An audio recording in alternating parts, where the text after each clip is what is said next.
How to fix OneDrive shared folder not syncing or updating.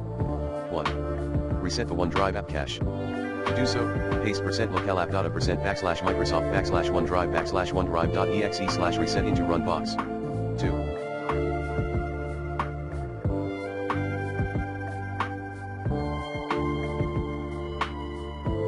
Update the OneDrive app manually.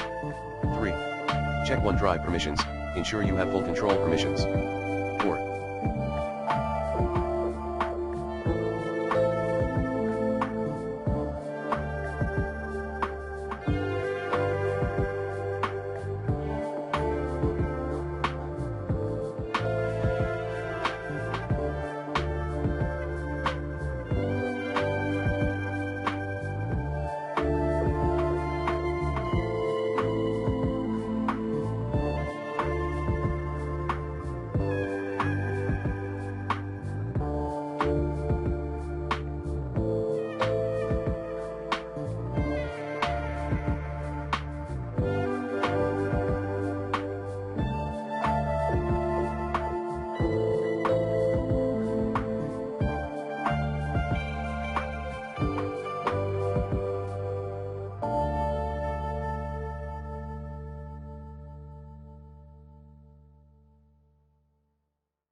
Disable your antivirus temporarily.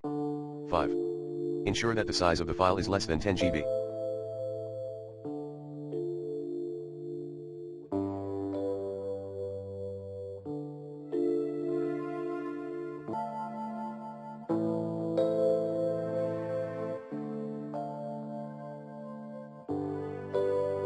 Ensure that the size of the file is less than 10 GB.